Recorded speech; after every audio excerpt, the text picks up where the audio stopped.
दोस्तों, लिथुआनिया दुनिया का इकलौता ऐसा देश है जिसकी अपनी आधिकारिक खुशबू है, जिसे लिथुआनिया की सुगंध भी कहा जाता है। लिथुआनिया को आधिकारिक तौर पर लिथुआनिया गणराज्य कहा जाता है। इस देश का सबसे बड़ा शहर विल्नियस है। इसके बाद कोनास, कैलेपेडा, सियाउलिया और पेनेवियस है। लिथुआनिया यूरोप महाद्वीप के उत्तरी भाग में बाल्टिक सागर के किनारे स्थित एक देश है। यह 3 बाल्टिक देशों लिथुआनिया, लातविया और इस्तोनिया में सबसे बड़ा देश है। लिथुआनिया की सीमाएं उत्तर में लातविया, पूर्व और दक्षिण में बेलारूस, दक्षिण में पोलैंड और दक्षिण पश्चिम में कैलिनिंग्रैड ओब्लास्ट से लगती हैं। लिथुआनिया का कुल क्षेत्रफल 65,300 वर्ग किलोमीटर है और इस देश की कुल जनसंख्या अक्टूबर 2021 के अनुमान के अनुसार 26,76,134 है। लिथुआनियाई लोग एक बाल्टिक समुदाय के लोग हैं। लिथुआनिया की आधिकारिक भाषा लिथुआनियाई है और लिथुआनियाई भाषा हिंद यूरोपीय भाषा परिवार की बाल्टिक शाखा की केवल 2 जीवित भाषाओं में से एक है और दूसरी भाषा लातवियाई है। दोस्तों, ऐसा कहा जाता है कि लिथुआनियाई भाषा ने हमेशा शुद्धता व आदिम हिंद यूरोपीय भाषा से निकटता बनाए रखी है और यह संस्कृत भाषा के भी बहुत समीप है। लिथुआनियाई देश की करेंसी यूरो है और इस देश का कॉलिंग कोड +370 है। लिथुआनिया यूरोप का अंतिम बुत परस्त देश था जिसने 14वीं शताब्दी के अंत में रोमन कैथोलिक धर्म को स्वीकार किया था। इस देश की आबादी का लगभग 4/5 हिस्सा रोमन कैथोलिक है। लिथुआनिया की उन्नत उच्च आय वाली अर्थव्यवस्था है। इस देश का एक बहुत ही उच्च मानव विकास सूचांक है और एक बहुत ही उच्च स्तर का जीवन स्तर है। यह देश अपने नागरिकों को नागरिक स्वतंत्रता, प्रेस स्वतंत्रता, इंटरनेट स्वतंत्रता, लोकतांत्रिक शासन और शांति के माप में अनुकूल प्रदर्शन करता है।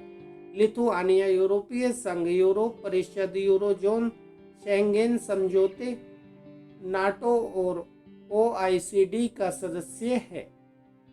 इसके अलावा यह नॉर्डिक इन्वेस्टमेंट बैंक का सदस्य भी है और यह यूरोपीय देशों के नॉर्डिक बाल्टिक सहयोग का हिस्सा है। दोस्तों, इसे संयुक्त राष्ट्र द्वारा उत्तरी यूरोपीय देश के रूप में वर्गीकृत किया गया है। लिथुआनिया साल 2004 से यूरोपीय संघ का सदस्य है।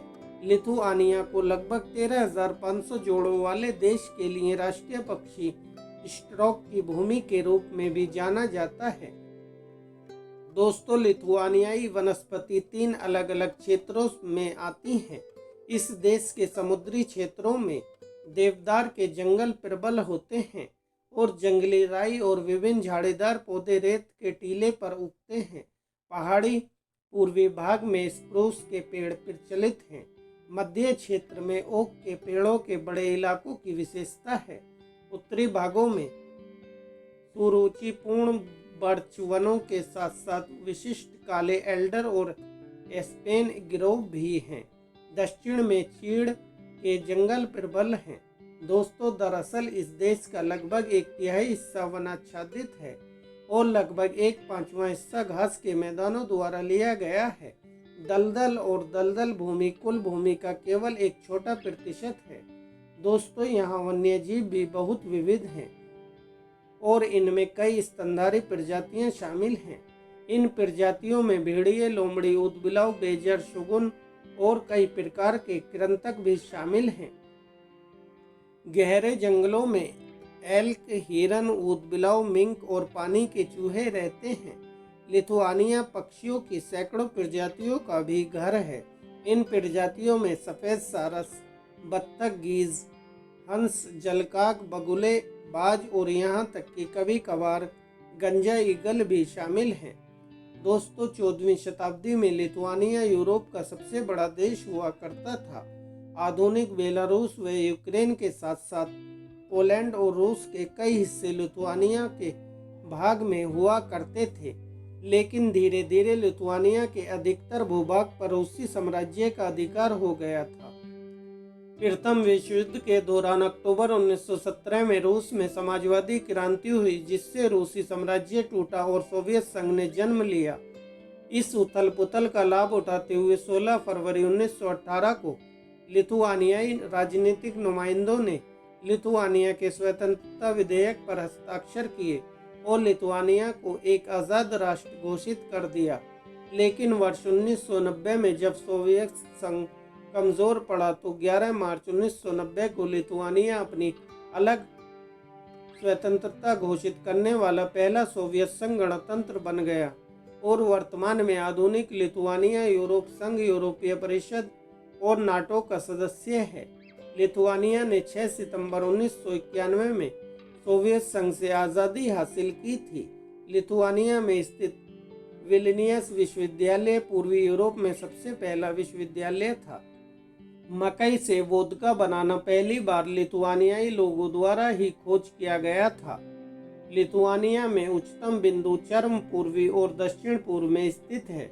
लिथुआनियाई नदियां बाल्टिक में बहती हैं और आमतौर पर तराई नदियों की धीमी घुमावदार विशेषता होती है।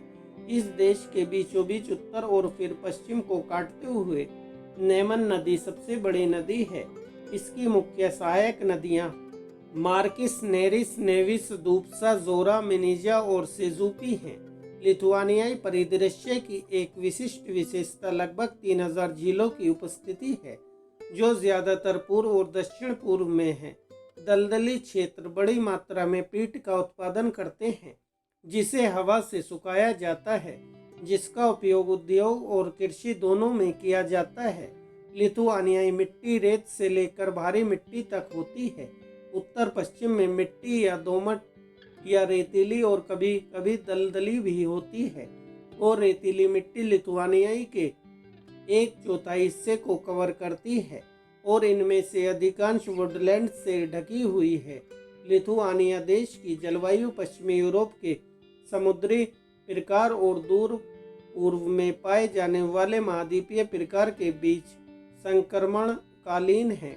अटलांटिक मूल के नम वायु द्रव्यमान प्रबल होते हैं। बाल्टिक सागर का प्रभाव अपेक्षाकृत संकीर्ण तटीय क्षेत्र पर हावी है। 1991 से कृषि का विकास भूमि सुधार और दलदल जल निकासी योजनाओं से निकटता से जुड़ा हुआ है। 21वीं सदी की शुरुआत तक कृषि ने सकल राष्ट्रीय उत्पाद में केवल एक छोटा प्रतिशत योगदान दिया है और आर्थिक रूप से सक्रिय आबादी के केवल 10वें हिस्से को रोजगार दिया। मुख्य प्रवृत्ति मांस और दूध के उत्पादन और सन, चुकंदर, आलू और सब्जियों की खेती की ओर है। कुल उत्पादन का एक महत्वपूर्ण हिस्सा चारा फसलों, अनाज, जौ और राई और दलहनी फसलों से बना है। बाकी में अधिकांश आलू और सब्जियां उगती हैं। डेयरी मवेशियों पर जोर देने के साथ पशुधन प्रजनन अभी भी कृषि की अग्रणी शाखा है। अधिकांश फसल की खेती यंत्रीकृत होती है। हालांकि शरद ऋतु की फसल के दौरान बड़ी मात्रा में शारीरिक श्रम की जरूरत होती है। लिथुआनिया लंबे समय से खाद्य उत्पादों का एक छोटा शुद्ध निर्यातक रहा है। लिथुआनिया में कई उपयोगी खनिज संसाधन हैं, जिनमें सल्फेट्स, विशेष रूप से जिप्सम शामिल हैं। चाक और चाकीली मार्ल, चूना पत्थर, डोलोमाइट्स, विभिन्न मिट्टी, रेत और बजरी पीट, कुछ लोहा, ऐश, फास्फोरस और खनिज पानी है तथा इनके अलावा एम्बर भी हैं, जो एक जीवाश्म वृक्षराल हैं। यह बाल्टिक सागर के किनारे पाया जाता है। लिथुआनिया की नदी में बिजली पैदा करने की क्षमता है। प्रमुख बिजली संयंत्रों में नेमन नदी पर एक जल विद्युत स्टेशन और इलेक्ट्रोनियाई शहर में एक थर्मल स्टेशन भी शामिल हैं। लिथुआनिया के मुख्य व्यापारिक भागीदारों में रूस, लातविया, जर्मनी, पोलैंड और एस्टोनिया शामिल हैं। इस देश के आयात में कच्चा पेट्रोलियम, मशीनरी, खाद्य पदार्थ, रासायनिक उत्पाद और धातु शामिल हैं। लिथुआनिया परिष्कृत पेट्रोलियम, खाद्य पदार्थों, मशीनरी, वस्त्र और परिवहन उपकरण, मुख्य रूप से मोटर वाहनों भागों का निर्यात करता है। तो दोस्तों, यह थी लिथुआनिया देश के बारे में रोचक जानकारी जो मैंने आपके साथ शेयर की। अगर आपको यह वीडियो अच्छा लगे तो वीडियो को लाइक और शेयर कर दें और यदि आपने हमारे चैनल को अभी तक सब्सक्राइब नहीं किया है तो कृपया करके हमारे चैनल को सब्सक्राइब भी कर लें, क्योंकि दोस्तों आपको हमारे चैनल पर इसी तरह की नई नई जानकारी मिलती रहेगी। धन्यवाद।